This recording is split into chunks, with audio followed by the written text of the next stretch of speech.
Hi hello welcome to Ashwini cooking. ನಾನಿವತ್ತು sweet bonda ಮಾಡ್ಕೊಳ್ಳೋದು ಹೇಗೆ ಅನ್ನೋದನ್ನು ತೋರಿಸ್ತಾ ಇದ್ದೀನಿ. ತುಂಬಾ ಈಸಿಯಾಗಿರುತ್ತೆ. ಹೇಗೆ ಮಾಡೋದು, ಇದಕ್ಕೆ ಬೇಕಾದಂಥ ಪದಾರ್ಥಗಳನ್ನು ನೋಡೋಣ. ನಾನಿಲ್ಲಿ ಒಂದು ಮಿಕ್ಸಿಂಗ್ ಬೌಲ್ಗೆ 1 ಕಪ್ನಷ್ಟು ಬೆಲ್ಲ ಹಾಗೆ 1 ಕಪ್ನಷ್ಟು ನೀರನ್ನು ಸೇರಿಸ್ಕೊತಾ ಇದ್ದೀನಿ. ಇದಿಷ್ಟನ್ನು ಕೂಡ ಚೆನ್ನಾಗಿ ಒಂದು ಸಲ ಮಿಕ್ಸ್ ಮಾಡಿಕೊಂಡು ಬೆಲ್ಲವನ್ನು ನಾವು ಕರಗಿಸ್ಕೋಬೇಕಾಗತ್ತೆ. ಇದರಲ್ಲೇ ನೀವು ಬೆಲ್ಲವನ್ನು ಅದರಲ್ಲಿ ಕಸ ಏನಾದರೂ ಇದ್ದರೆ ಶೋಧಿಸ್ಕೊಂಡು ತೊಗೊಳ್ಳಿ, ಹಾಗೆ ಇಲ್ಲಾಂದರೆ ಡೈರೆಕ್ಟಾಗೂ ಕೂಡ ತೊಗೋಬೋದು. ನಾನು ಚೆನ್ನಾಗಿರ್ತಕ್ಕಂಥ ಬೆಲ್ಲವನ್ನು ತೊಗೊಂಡಿರೋದ್ರಿಂದ ಹಾಗೆ ಸೇರಿಸ್ಕೊತಾ ಇದ್ದೀನಿ. ಇಲ್ಲಿ ನಾನು 1 ಕಪ್ನಷ್ಟು ಗೋಧಿ ಹಿಟ್ಟನ್ನು ತೊಗೊಂಡಿದ್ದೀನಿ. ಇದನ್ನು ಒಮ್ಮೆಲೆ ಸೇರಿಸ್ಕೋಬಾರ್ದು, ಸ್ವಲ್ಪ ಸ್ವಲ್ಪನೇ ಸೇರಿಸ್ಕೊತಾ ನಾವು ಚೆನ್ನಾಗಿ ಮಿಕ್ಸ್ ಮಾಡ್ಕೋಬೇಕಾಗತ್ತೆ.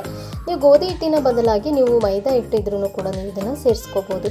ಹಾಗೆ ನಾನಿಲ್ಲಿ ಸ್ವಲ್ಪ ಏಲಕ್ಕಿ ಪೌಡರ್ನು ಕೂಡ ಸೇರಿಸ್ಕೊಂಡು ಒಂದ್ಸಲ ಚೆನ್ನಾಗಿ ಮಿಕ್ಸ್ ಮಾಡ್ಕೋತಾ ಇದ್ದೀನಿ. ಸೊ ನೀವಿಲ್ಲಿ ನೋಡ್ತಿರ್ಬೋದು ಯಾವ ರೀತಿಯಾಗಿ ಆಗಿದೆ ಅನ್ನೋದನ್ನು. ನಾನಿಲ್ಲಿ ಸ್ವಲ್ಪ ಇರ್ತಕ್ಕಂಥ ಗೋಧಿ ಹಿಟ್ಟನ್ನು ಕೂಡ ಸೇರಿಸ್ಕೊಂಡು ಮಿಕ್ಸ್ ಮಾಡ್ಕೋತಾ ಇದ್ದೀನಿ. ಹಾಗೆ ನಾವು ಇದನ್ನು 3 ರಿಂದ 4 ದಿನಗಳ ಕಾಲ ಇಟ್ಕೊಂಡು ಕೂಡ ಇದನ್ನು ತಿನ್ಬೋದು. ಹಾಗೆ ತಣ್ಣಗಾದ್ರೂ ಕೂಡ ನಾವು ಇದನ್ನು ತಿನ್ಕೋಬೋದು. ತುಂಬಾ ರುಚಿಯಾಗಿರುತ್ತೆ. ಸೊ ನೋಡಿದ್ರಿ ಅಲ್ವಾ ಯಾವ ರೀತಿಯಾಗಿ ಹಿಟ್ಟೆಲ್ಲ ರೆಡಿ ಆಯಿತು ಅಂತ. ನಾನಿಲ್ಲಿ ಒಂದು ಪ್ಯಾನ್ಗೆ ಎಣ್ಣೆಯನ್ನು ಬಿಸಿ ಇಟ್ಕೊಂಡಿದ್ದೆ. ಆದಷ್ಟು ಉರಿನ ಲೋ ಫ್ಲೇಮಲ್ಲಿ ಇಟ್ಬಿಟ್ಟು ನಾವು ಇದನ್ನು ಬೇಯಿಸ್ಕೋಬೇಕಾಗತ್ತೆ. ಹಾಗೆ ನಾನಿಲ್ಲಿ ಸಣ್ಣ ಸಣ್ಣ ಉಂಡೆಗಳನ್ನಾಗಿ ಸೇರಿಸ್ಕೊಂಡಿದ್ದೆ. ಇದು ನೀವಿಲ್ಲಿ ನೋಡ್ತಿರ್ಬೋದು, ಕ್ವಾಂಟಿಟಿ ಎಲ್ಲ ಡಬಲ್ ಆಗಿರುತ್ತೆ. ಸೊ ನೋಡಿದ್ರಿ ಅಲ್ವಾ ಯಾವ ರೀತಿಯಾಗಿ ಫ್ರೈ ಮಾಡ್ಕೊಳ್ಳೋದು ಅನ್ನೋದನ್ನು ಕೂಡ. ಸೊ ಎಷ್ಟು ಈಸಿಯಾಗಿರುತ್ತೆ ಈ ಸ್ವೀಟ್ ಬೋಂಡ ಅಂತೂ ತುಂಬಾ ರುಚಿಯಾಗಿತ್ತು. ನೀವು ಒಂದ್ಸಲ ಈ ವಿಧಾನದಲ್ಲಿ ಟ್ರೈ ಮಾಡಿ ಹೇಗೆ ಬಂತು ಅಂತ ಕಮೆಂಟ್ ಮೂಲಕ ತಿಳಿಸಿ. ಹಾಗೆ ನಾನು ಮಾಡೋ ವಿಡಿಯೋ ನಿಮಗೆ ಇಷ್ಟ ಆದರೆ ಸಬ್ಸ್ಕ್ರೈಬ್ ಮಾಡಿಕೊಂಡು ಪಕ್ಕದಲ್ಲಿ ಇರ್ತಕ್ಕಂಥ ಬೆಲ್ ಐಕಾನ್ ಪ್ರೆಸ್ ಮಾಡಿ. Thank you for watching.